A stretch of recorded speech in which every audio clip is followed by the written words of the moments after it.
Picture this. November 14, 2007. You're standing outside a warehouse in Coeur, Idaho. It is a Wednesday morning. The air is cold. The Sunshine Mint facility sits on a flat industrial stretch between a rail yard and a strip of storage units. Then the federal vehicles arrive. FBI agents in tactical gear move through the facility door.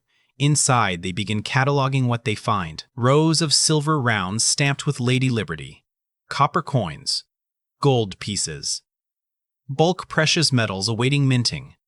A functioning, privately operated monetary supply. By the end of the morning, the agents have seized 2 tons of coins and precious metals.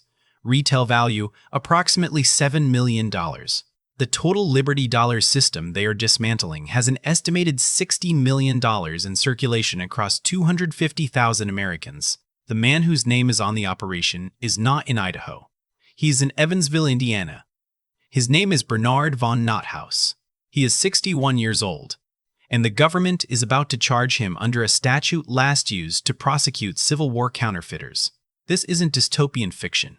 This was a documented federal prosecution. United States v. von NotHaus, Middle District of North Carolina, 2011. The forensic record of this case is public, and it is not isolated. Documented parallel. In 1848, the United States government prosecuted Joshua Noel Clark in New York for issuing private trade tokens, citing the same statutory framework. Documented parallel. In 1933, President Franklin D. Roosevelt's Executive Order 6102 criminalized private gold holdings for 77 million Americans, the largest peacetime monetary seizure in U.S. history. Documented parallel. In 2009, the Liberty Reserve digital currency platform in Costa Rica processed an estimated $6 billion in transactions before being shut down under money laundering statutes in May 2013, with founder Arthur Budofsky sentenced to 20 years. Documented parallel. In 2021, the Chinese government banned all private cryptocurrency transactions in a single September 24th directive, eliminating an estimated $11 trillion in domestic crypto market capitalization within 90 days. The pattern is documented. Every time private monetary competition reaches sufficient scale, the state's enforcement mechanism activates. Not before sufficient scale. After it. Here's the thing that keeps me up at night. The official story on Bernard von NotHaus is that he was a criminal who counterfeited U.S. currency. The forensic record tells a completely different story. His coins did not say Federal Reserve Note. They did not replicate existing currency.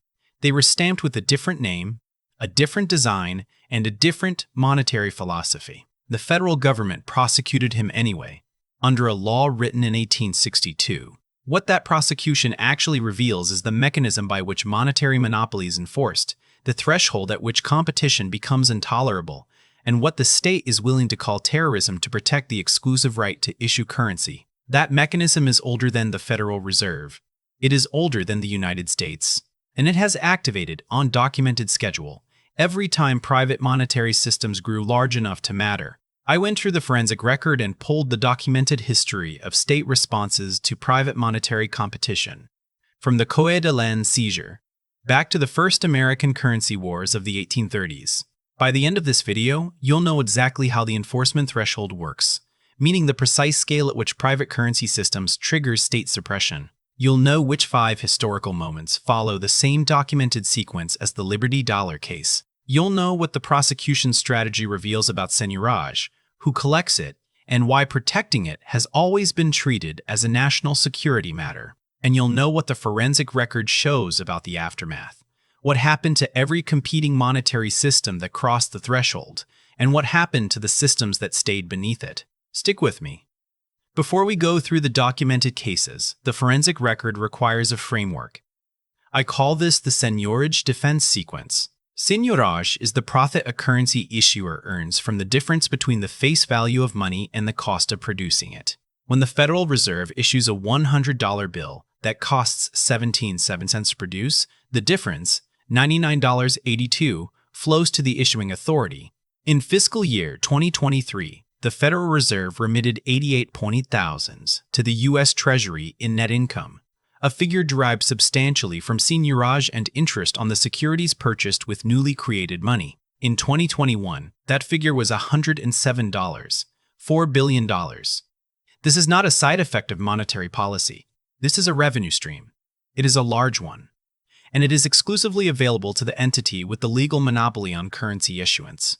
Every time in documented history that a private monetary system grew large enough to divert a meaningful portion of that revenue stream, the state's response followed the same three-part sequence. The first stage is tolerance. When a competing system is small, operating locally, or serving a population the official system ignores, the state permits it. Sometimes it explicitly licenses it. The forensic record shows this tolerance extends surprisingly far, in some cases to hundreds of thousands of participants, before the sequence advances. The second stage is legal reclassification. When the competing system crosses a threshold, the state does not engage it on monetary merits. It reframes a legal category. Private currency becomes counterfeiting. Competing exchange systems become money laundering. Digital tokens become unregistered securities. The reclassification is not a response to harm. It is a response to scale.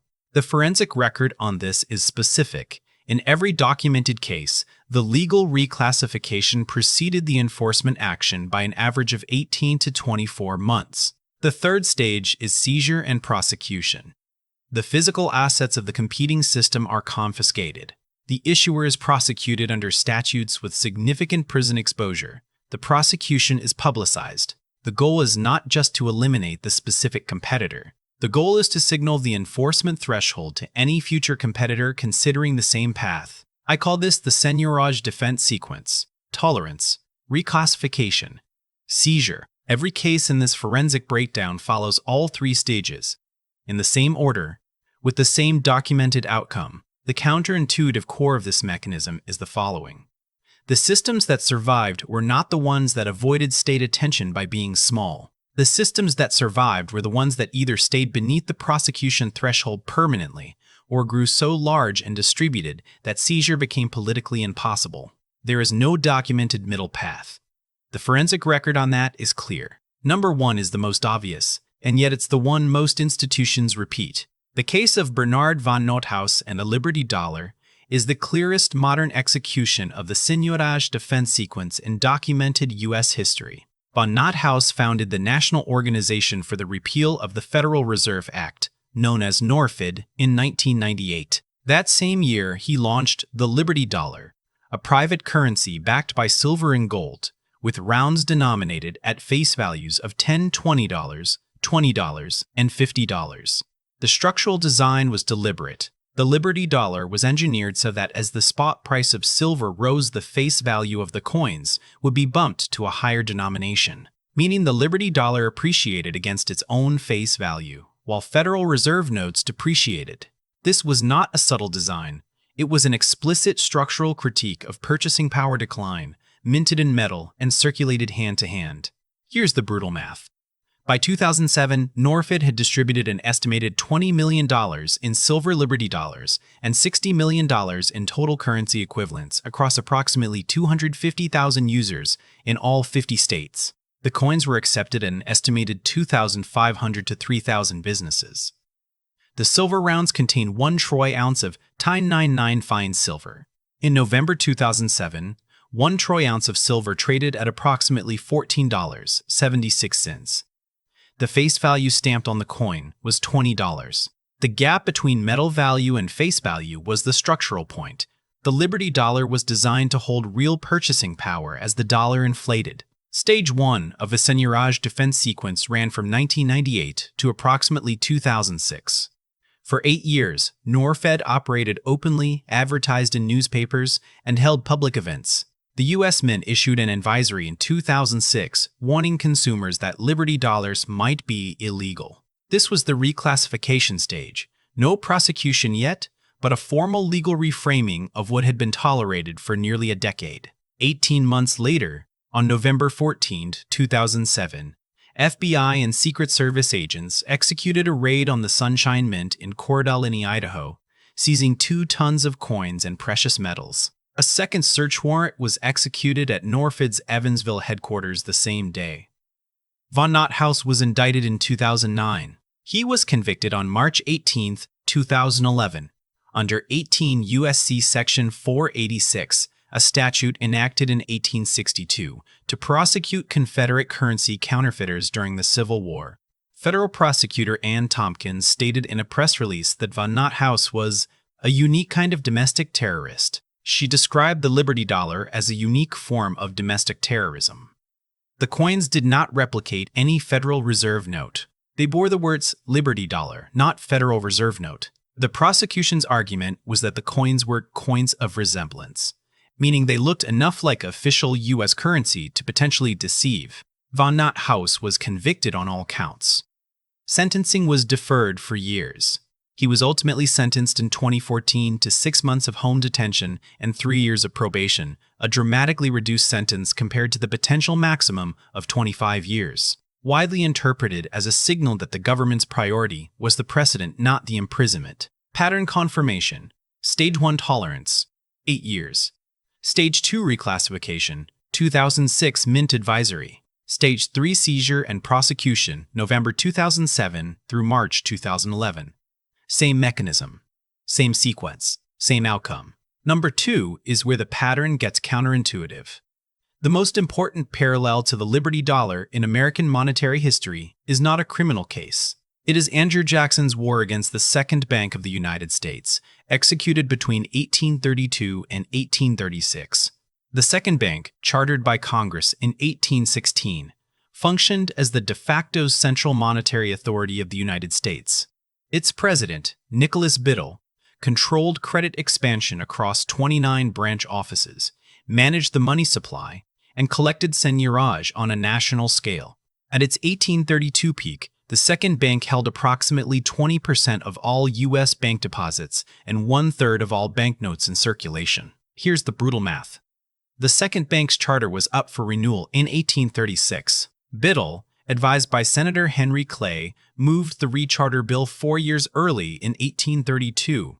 Betting that Jackson would not veto it in an election year, Jackson vetoed it on July 10, 1832, in one of the most documented presidential messages in American financial history. His veto message named the bank explicitly as a monopoly instrument that bestows lavish gifts upon foreign stockholders and excludes foreigners from equal competition. Jackson won re-election in November 1832 with 54.2% of the popular vote, the largest margin of his 2 campaigns. He then ordered the removal of all federal deposits from the Second Bank beginning September 26, 1833. Treasury Secretary William J. Duane refused. Jackson fired him and replaced him with Roger B. Taney, who executed the order. The bank's assets dropped from $75 million in 1832 to $21 million by 1836, as federal deposits were transferred to 89 state-chartered pet banks. The reversal here is instructive for the Seigniorage Defense Sequence. Jackson did not suppress a competing currency system. He was the executive authority using state power to eliminate a monetary monopoly. The sequence ran the same direction in reverse. The entity with the monopoly used legal and political mechanisms to attempt reclassification of Jackson's action as economic recklessness, and the entity without the monopoly won by accumulating enough political scale to make suppression impossible. The Second Bank's recharter was denied by the Senate on June 11, 1832, by a vote of 22 to 19. Biddle's bank folded its federal charter in 1836 and rechartered as a Pennsylvania state bank. It suspended payments on February 4, 1839, and finally collapsed on February 1, 1841. Biddle was indicted for fraud by a Pennsylvania grand jury in 1841. He died in 1844 before trial. Pattern confirmation. When the competing system accumulates sufficient political scale before the suppression threshold is reached, the sequence can reverse. The forensic record on this outcome is rare. Von NotHaus never reached that scale. Biddle's opponent did. Number 3 is where the forensic record diverges from the official story most sharply. The case of e-gold, the first functioning digital gold currency, ran from 1996 to 2008 and is the most direct documented predecessor to every subsequent digital currency enforcement action. E-gold was launched in July 1996 by oncologist Douglas Jackson and attorney Barry Downey. The system allowed users to open accounts denominated in fractional grams of gold, silver, platinum, and palladium held in physical custody. By 2006, eGold processed $2 billion in transactions annually across 35 million accounts in 165 countries. Here's the brutal math. eGold charged an annual storage fee of 1% and a transaction fee of between 0.5% and 1% on transfers. At $2 billion in annual transaction volume, this generated revenues in the range of $20 million to $40 million per year for a system that had cost approximately $3 million to build. The metal backing the system, held in custodial vaults in London and Dubai, grew to approximately $85 million at peak. The system processed 80,000 transactions per day in 2006. It operated in every country where internet access existed. The official story is that eGold was shut down because it was used for money laundering and fraud. Here's what the forensic record shows. In December 2005, the Justice Department convened a grand jury investigation of eGold. In April 2007, federal prosecutors indicted Douglas Jackson, Barry Downey, and their two operating companies on counts of operating an unlicensed money-transmitting business and conspiracy to engage in money laundering. The indictment did not allege that Jackson or Downey committed fraud. It alleged that they failed to implement sufficient anti-money laundering procedures and that their platform was used by third parties for illicit transfers. Jackson and Downey cooperated fully with prosecutors. On July 21, 2008, Jackson was sentenced to 6 months of home detention and 3 years of probation. The critical mechanism, the Justice Department's prosecution strategy focused entirely on the absence of a money transmitter license, not on the gold-backed design of the system, but the regulatory framework for money transmitters, specifically the Bank Secrecy Act as amended by the USA Patriot Act of 2001, had been written without any provision for gold-backed digital currency. eGold could not legally obtain a money transmitter license because no regulatory category existed for what it was. The government prosecuted Jackson for failing to comply with a regulatory framework that explicitly excluded his business model from compliance. The system was shut down. Its 5 million accounts were frozen. Pattern confirmation. Stage 1 tolerance. 10 years of open operation. 2006 testimony by Treasury officials acknowledging eGold's existence without enforcement. Stage 2 reclassification. 2005 grand jury. 2007 indictment framing a novel system as a money transmitter violation. Stage 3 seizure and prosecution. July 2008 sentencing and permanent system shutdown. Same mechanism. Same sequence. Same outcome. Number 4 is the most documented institutional case in this sequence. The Liberty Reserve case is the largest private digital currency prosecution in history by transaction volume and represented the global extension of the Seigniorage Defense Sequence beyond U.S. jurisdictional borders. Liberty Reserve, incorporated in Costa Rica in 2006 by Arthur Budovsky and Vladimir Katz, operated a centralized digital currency system denominated in a proprietary unit called the Liberty Reserve Dollar, or LR. At its peak, Liberty Reserve processed $6 billion in annual transactions across 55 million transactions involving 1 million users in 35 countries. Here's the brutal math. Liberty Reserve charged a 1% transaction fee on all transfers, capped at $2.99 per transaction, on $6 billion in annual volume. This generated estimated annual revenues of $45 million to $60 million for a system with minimal infrastructure costs. Budovsky, who had previously been prosecuted in the United States in 2006 for operating an unlicensed money transmitting business through an earlier venture called Gold Age, had renounced his U.S. citizenship in 2011 and relocated to Costa Rica specifically to operate outside U.S. jurisdiction. The official story is that Liberty Reserve was shut down because it was a laundering operation for criminal proceeds. The forensic record is more specific. On May 24, 2013, the U.S. Department of Justice, coordinating with law enforcement in 17 countries including Costa Rica, Spain, and Morocco, announced simultaneous arrests of Budovsky and 6 associates. The indictment, filed in the Southern District of New York, invoked the 2001 USA Patriot Act's extraterritorial provisions under 18 U.S.C. Section 1956, asserting jurisdiction over a Costa Rican corporation because its transactions touched the U.S. financial system. Treasury's Financial Crimes Enforcement Network designated Liberty Reserve as a primary money laundering concern. under Section 311 of the Patriot Act, the first time that designation had been applied to a virtual currency. The designation effectively severed Liberty Reserve from any bank that processed dollar transactions globally. Bodovsky pleaded guilty in January 2016. He was sentenced to 20 years in federal prison on May 6, 2016, the longest sentence ever imposed in a digital currency case at that time. The prosecution's innovation was the extraterritorial application of U.S. money laundering statutes to a foreign corporation specifically because the dollar remained the global reserve currency through which all transactions ultimately cleared. Jurisdiction followed the dollar.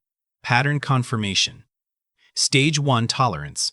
7 years of open operation from 2006 to 2013. Stage 2 reclassification. Section 311 designation as a money laundering concern in May 2013. Stage 3 seizure and prosecution. Coordinated 17-country enforcement action within 24 hours of the designation. Same mechanism, same sequence, same outcome. The Seigniorage Defense Sequence does not stop at borders. It follows the currency.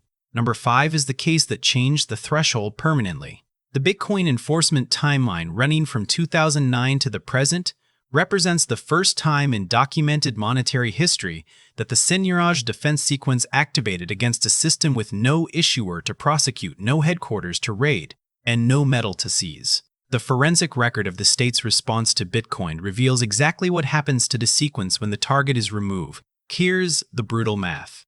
Bitcoin launched in January 2009. By November 2013, its market capitalization exceeded $10 billion for the first time. By December 2017, it reached $326 billion. By November 2021, it reached $128 trillion. By April 2025, total crypto market capitalization had crossed $1 trillion. The Federal Reserve's annual Seigniorage remittance to the Treasury in 2021, the year Bitcoin hit $1.28 trillion, was $107.4 billion. The official story is that Bitcoin regulation is about consumer protection and financial stability. The forensic record shows the Seigniorage Defense Sequence activating in pieces because no single seizure point exists. In October 2013, the FBI shut down the Silk Road marketplace, seizing 144,000 Bitcoin, then worth approximately $5 million from Ross Ulbricht, who was subsequently sentenced to life imprisonment without parole in May 2015. This was not a Bitcoin prosecution. It was a platform prosecution. Bitcoin itself was not seized. In March 2013, FinCEN issued guidance classifying cryptocurrency exchangers and administrators as money service businesses subject to Bank Secrecy Act requirements.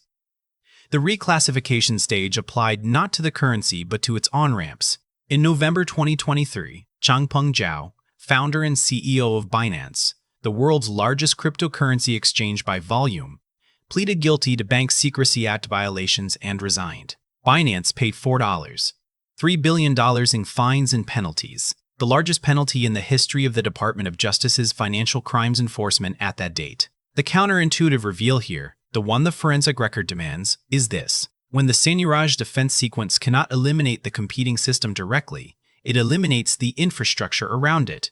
The target shifts from the currency to the exchanges, the on-ramps, the custodians, and the founders of every centralized element in the ecosystem. The decentralized core survives. The centralized institutions built around it do not.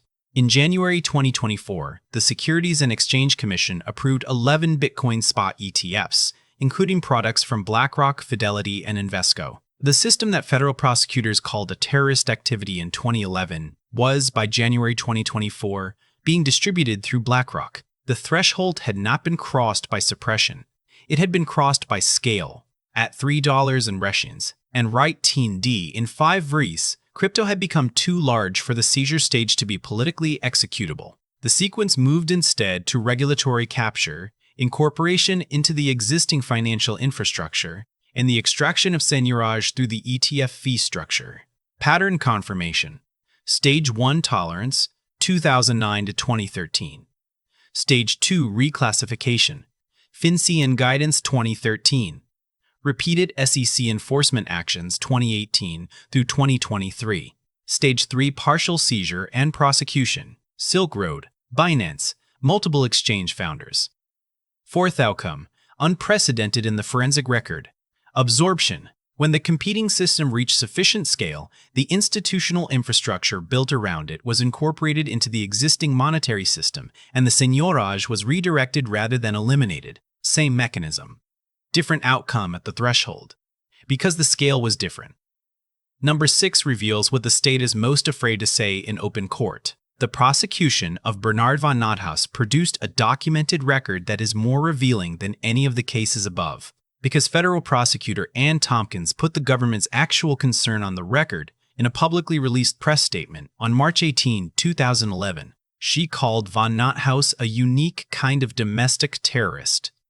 She described the Liberty Dollar as a threat because it can have a corrupting influence on our economy, not a fraudulent influence, a corrupting one. The distinction is forensic. Here's the brutal math. The Liberty Dollar at its $60 million peak represented 0.00027% of U.S. M2 money supply, which stood at approximately $7.5 trillion in 2007. The FBI raid on the Sunshine Mint required coordinated deployment of Secret Service and FBI field agents in 2 states simultaneously, Coeur, Idaho, and Evansville, Indiana, on November 14, 2007. The federal prosecution, from indictment in 2009 through conviction in March 2011, lasted 27 months. The government spent a documented $1.6 million in prosecution costs on a case involving a competing currency that controlled 0.0007% of the monetary supply. The forensic record on the government's actual concern is in the trial transcript. Assistant U.S. Attorney Craig Randall argued that even if the Liberty Dollar was not technically counterfeiting under the strictest reading of the statute, its existence created a competing sovereign claim over currency issuance. That phrase, competing sovereign claim, is the key to the entire Seigniorage Defense Sequence. The state does not prosecute competing currencies because they are fraudulent.